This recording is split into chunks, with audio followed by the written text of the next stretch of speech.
From the headquarters of Telesur English in Quito, Ecuador, I'm Carla Gonzalez, and this is From the South.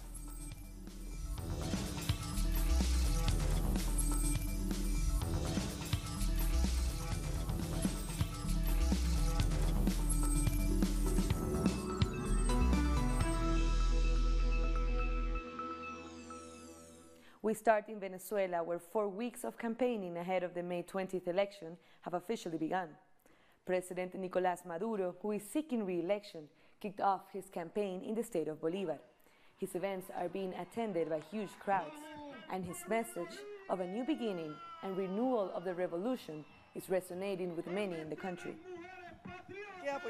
Why support Nicolás Maduro? Because Nicolás Maduro is synonymous with defense, synonymous with protection, with work, with hope. He has come to represent the hope of the Venezuelan people. What we're seeing here is being replicated in the 22 parishes of Caracas and in all the municipalities of the country. It is the start of our campaign for the people president. It is the people who will carry the voice of President Nicolás Maduro.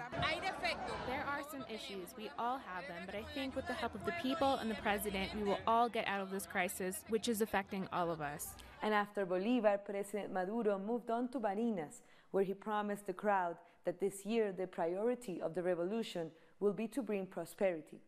Just as last year the people had managed to bring peace after the violent opposition protests. They waged a war. They threw everything at me, and did I back down? I told you a year ago, in the middle of violent protests that we suffer, vote for the Constituent Assembly, and I'll bring you peace. And peace is what I brought you. Now I tell you, let's all go to vote on May 20th to bring prosperity and economic growth, and I guarantee I will bring you that. Opposition candidates Henry Falcón and Javier Bertucci are also gearing up for the elections. Bertucci started this Sunday in the state of Yaracuy, and Falcón began on the island of Margarita with fishermen and traders.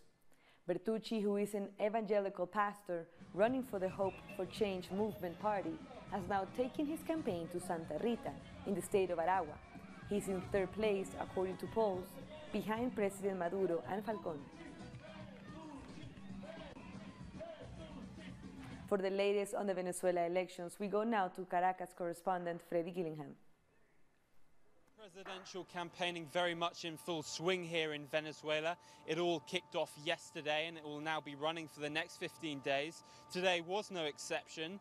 5 of the presidential candidates included in this year's presidential race were all out in force. 3 of the main front runners were of course out on show in various places around the country. President Nicolás Maduro, at the moment still the main favorite. He was all the way out in Bolivar state, which is the far east of the country. It is a Chavista state. However, in last year's state elections, it was quite a tight call, hence why probably Nicolás Maduro has pinpointed this as a maiden starting point. Henry Falcón, the opposition favourite, the only real opposition candidate running in the race, he was in Caracas campaigning. So far from what we've been seeing, certainly from some of the footage today, but also from some of the pre-campaign events, it does seem to be a little bit of a lackluster support base out on the streets for him. However, he has a huge job on his hand in the fact that he needs to rally so many opposition supporters who have committed to abstention as a result of some of the main opposition parties encouraging this. Finally, Javier Bertucci, he was out in Valencia, the 3rd largest city in Venezuela. So those are 3 of the main candidates who are all out today on the 2nd day of this presidential campaigning leg. It's too early really to say to look at the polls with any real reliability, although I have seen various ones this morning. One I looked at earlier today, it was around 52% for Maduro and only 22% for Falcón, who's the 2nd runner in this race. It is of course too early to tell. We have another 14 days of presidential campaigning, so anything can happen. We'll keep you posted in the coming weeks. That was Freddie Gillingham from Caracas. Venezuelan Foreign Minister Jorge Arreaza has tweeted in response to the announcement that 6 countries might be leaving the Union of South American Nations, UNASUR, just as Bolivia assumes its presidency. Arreaza said that UNASUR is an strategic and diverse process of integration, cooperation, and shared development for the people of South America. He said that those who attack the organization are subordinate to outside interests. The foreign minister also said that UNASUR will be strengthened under the leadership of Bolivia.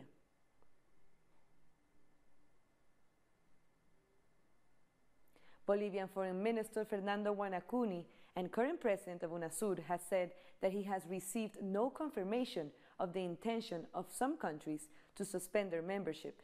He added that he intends to have a meeting by May. Ellos lo que acá dicen que What they say is that they will stop participating in the corresponding instances as long as the Secretary General is not designated in other pending issues. Those other pending issues are administrative matters, so the word abandon, the word withdrawal, is not here but to leave in suspense the meetings in the instances. ¿Cuáles son esas instancias? Son los diferentes consejos, hay otros aspectos de eso. Police in Jalisco, Mexico have said they found the bodies of 3 missing students who were kidnapped over a month ago in Guadalajara. The state prosecutor, Raúl Sánchez, said the film students were killed by members of the New Generation Jalisco cartel. Sánchez said cartel members also dosed their bodies with acid to leave them unrecognizable.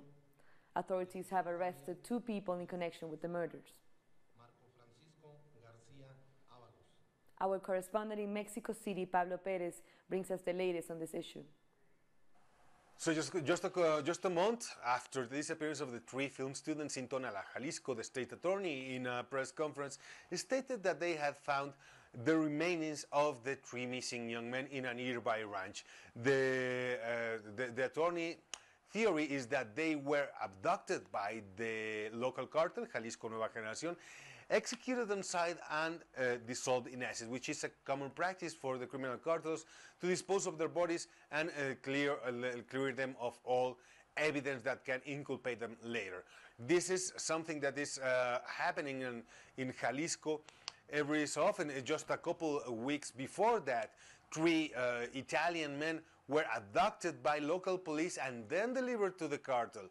So that tells us about the collusion that exists between the authorities and the criminal organization, which makes investigation so much harder. That's Pablo Perez from Mexico City. On Monday, opposition groups in Nicaragua demonstrated peacefully in the capital city of Managua and around the country against the government of Daniel Ortega. This was the 6th day of ongoing protests organized by private sectors that sparked after the government announced reforms to the social security system. At least 27 people have died and hundreds have been injured. On Sunday, Ortega revoked the social security reforms and said his administration is open to dialogue. He added that this is just an attempt from opposition groups to destabilize his administration by using violence.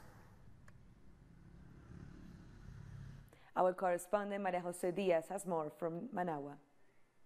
Hola, ¿qué tal? Es un gusto saludarlos. This is the first day of relative calm here in Nicaragua, after 5 days of violent protests that left dead and injured and material losses here in the capital.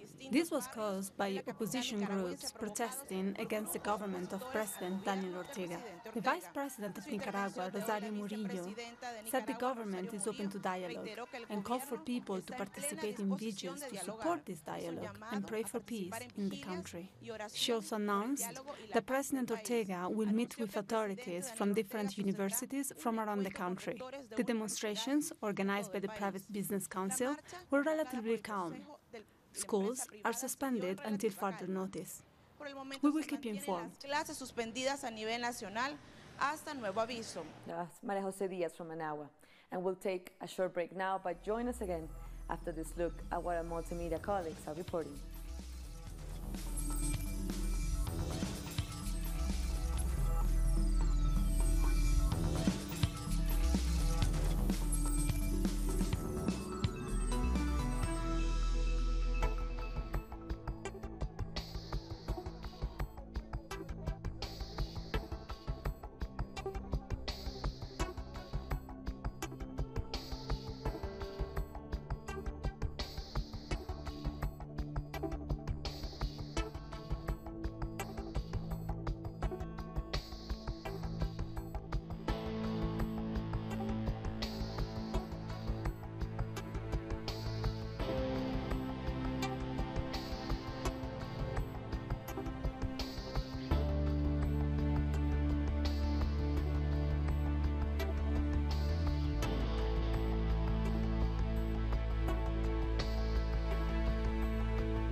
welcome back. Several thousand indigenous people are gathering in the Brazilian capital for a week-long camp entitled Free Land. Our correspondent Mia Alberti is there in Brasilia. The Free Land camp here in Brasilia started just a few hours ago, and all day we've been seeing people from all over the country coming here to the biggest indigenous meeting in Brazil. Now, by the end of today, 3,000 people will be camped out in this field just a few meters away from the government headquarters, and their main claim is land rights. There's a feeling among the people here that this is the worst moment in history for indigenous rights in Brazil, and indeed land grabbing and attacks have been increasing. Now, in the next few days, we can expect a few talks on women activism and youth activism, and on Tuesday and Wednesday there are scheduled protests in front of the Congress and other government buildings. And just one more thing, the place that I'm sitting in right now was actually not the place that the campout was supposed to happen. It was supposed to happen a few further down next to the government headquarters, but just this morning, quite ironically, the authorities told organizations they had to move further up to where we're now and further away from the government headquarters. So a lot more action and activism that we can expect from Brasilia. Mia Alberti from Brazil. Now in Colombia, Ingrid Betancourt, the 56-year-old politician who was kidnapped in 2002 by the FARC when she was running for president, has called for the peace agreement between the government and the ELN to continue. She said changes to the accord need to be made to prevent the country from slipping back into war. ¿Cuáles son nuestras prioridades? What we need is to reflect on what our priorities are. For me, in my case, from my reflection, I have two. One, that the peace accord does not go away, that we can protect the peace, making changes, yes, if necessary, but that is not an excuse to reignite the war. And people from Catatumbo, also in Colombia, have taken to the streets to demand an end to the conflict between the National Liberation Army and Los Pelusos armed group. Around 5,000 demonstrators from 5 different areas called for peace and asked for measures from the authorities to end the conflict.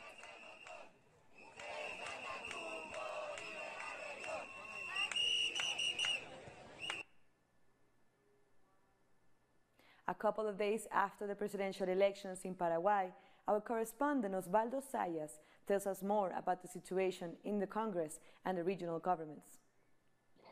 Paraguay has a new president, Mario Abdo Benítez, the son of the former General Secretary under dictator Alfredo Stroessner. This election had the lowest participation rates of the last 30 years. 61% participation out of 4,300,000 people. In the congressional vote, the Chamber of Senators, which is in charge of choosing legislators, has results that show the main left-wing party in Paraguay, Frente Guazú, adds 1 more legislator to their numbers.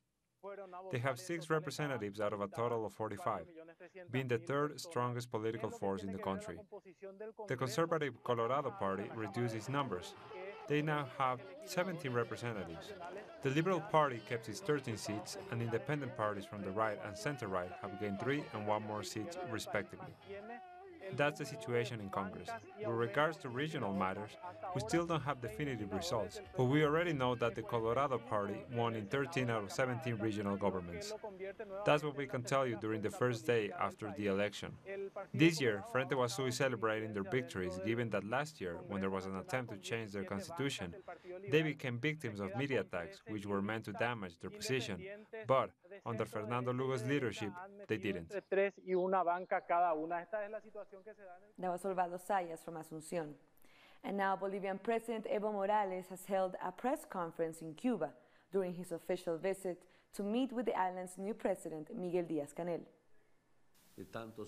I'm convinced that Cuba's revolution is not only for the Cuban people, but also for the peoples of Latin America and even for all the peoples of the world. This visit ratifies our friendship and confidence in the new president of Cuba. We have a lot of duties in terms of integration. The UK Home Office, which is responsible for migration, has announced that members of the Windrush generation who arrived in the UK before 1973 will be granted full citizenship. Home Secretary Amber Rudd made the announcement in the House of Commons on Monday.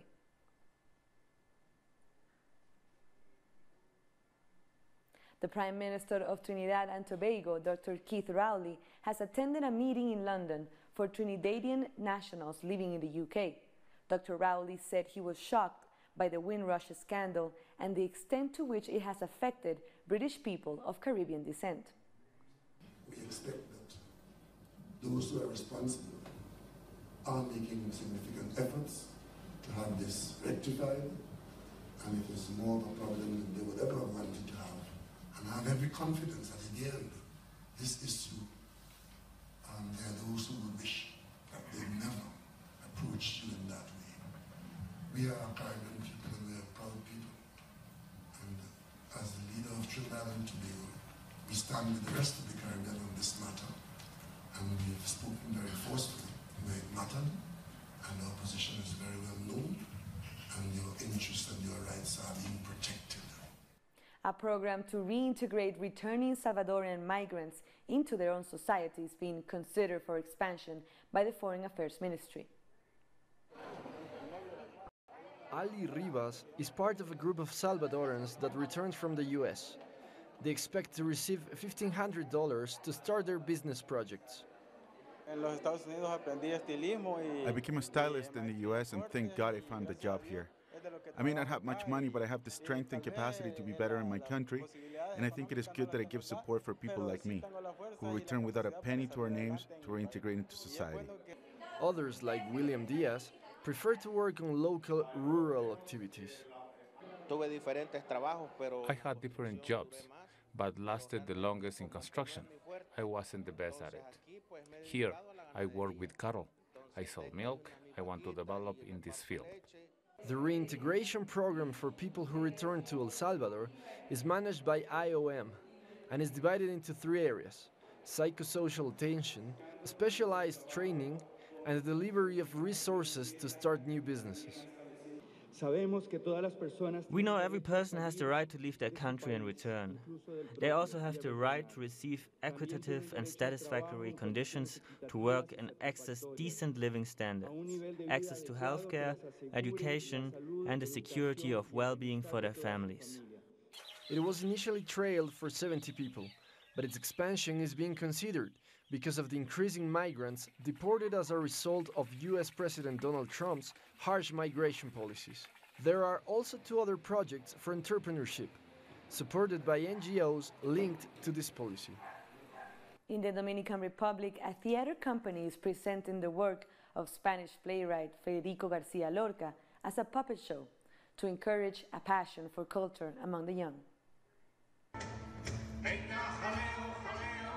The artist narrates the dreams of Lorca, a biography of the writer through puppets. To show Federico García Lorca to children is a complex mission, and it's also complex for them to understand the world that I'm trying to create in this play through what García Lorca could have created in his childhood. Federico García Lorca was a Spanish poet, playwright, and renowned member of the generation of 27, an influential group of poets that arose in Spanish literary between 1923 and 1927. He was one of the most popular Spanish literary figures of the 20th century. I think this is very impressive, the colors and the creativity with which he designed his world. Children seem to really like the play, which is delightful because, as you all know, maintaining a child's attention can be a really difficult thing to do. The Dreams of Lorca is a fictionalized biography of the writer, an imaginary boat trip to the interior of the artist in search of his inner goblin, ideas and existential thoughts. It's very interesting that these activities are being done because they promote García Lorca, who is a Spanish modern classic author. It's also interesting how they tell the story in order to introduce Lorca's creative themes to children who are not familiar with his work. To make great writers known through art is one of the best ways to teach literary history to young children. On a cultural level, art has to be the foundation of everything. This is where children should start. But you have to be very careful with ideas and messages that you convey to the children. The artist looks for awaken the interest for art and culture in children. As Lorca said, the theater is poetry that comes out of the book to become human. We'll take another short break, but we'll be back after another video from our multimedia team.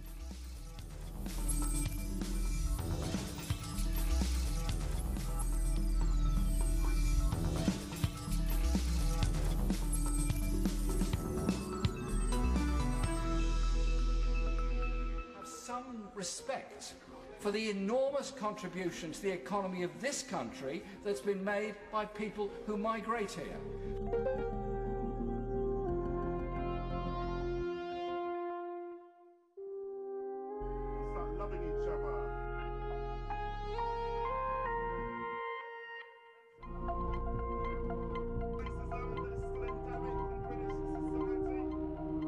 Had there not been migration from the Caribbean, from South Asia, from Ireland into this country over the past 50 years or so, what kind of health service would we have? What kind of education system would we have? What kind of industrial base would we have?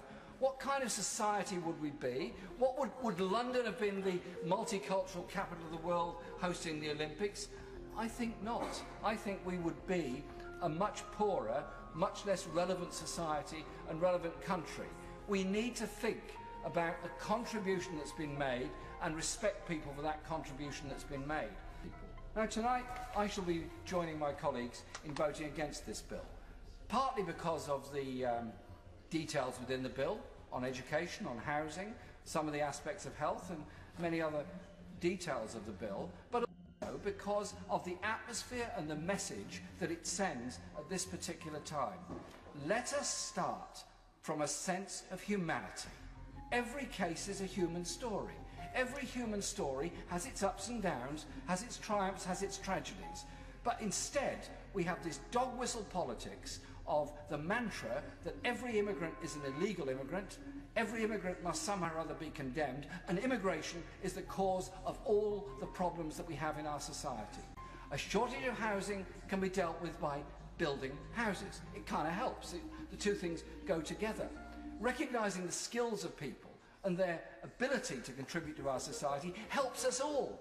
But if we descend into this UKIP-generated, xenophobic campaign, it weakens us all, it demeans us all as a society, and we're all the losers for that.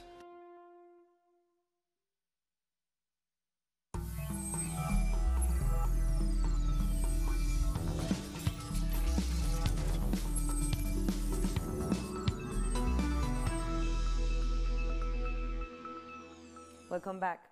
Russian Foreign Minister Sergei Lavrov says Moscow and Beijing will stop any attempts by the US to sabotage a nuclear deal with Iran. Speaking in Beijing following bilateral talks, Lavrov said Russia and China were working together to make the world safer. We in China have a united position. This document was approved by the highest organ responsible for maintaining global security, the United Nations Security Council, and to reconsider such agreements is not acceptable. To do so would be an attempt to revise one of the greatest achievements of international diplomacy of recent times. We in the People's Republic of China will do all we can to counteract this. Now it's time to have a look at some other stories making headlines around the world. A fire at a karaoke bar in Qingguan in southern China has killed 18 and injured 5. The fire broke out late at night in a 3-story building. Local police are treating the blaze as arson and have arrested a 32-year-old as a suspect. At least 10 people were killed and 15 injured in Toronto in Canada after a driver plowed his van into busy lane. Police have identified the suspect as a 25-year-old man, Alex Minassian, and he is now under arrest. The motive of the killings is not yet known, but authorities say it appears to be a deliberate action. The events that happened on the street behind us are horrendous, but they do not appear to be connected in any way to national security based on the information available at this time. Thousands of people have rallied in Madagascar's capital, Antananarivo, to protest against the president and the police. People protested against new electoral laws that the opposition say is discriminatory. Elections are due at the end of the year. 2 people were killed and 16 others injured by police last week. And we end this news program with some music from the start of the election campaign in Venezuela. As President Maduro launched his campaign in Ciudad Bolívar, a group of indigenous musicians played the unofficial anthem of Venezuela.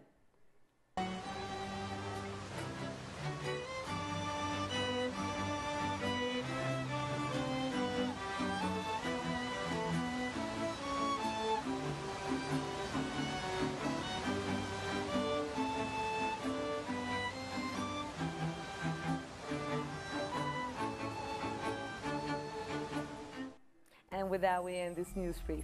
But this and many other stories, as you know, you can find them on our website, telesurtv.net/English.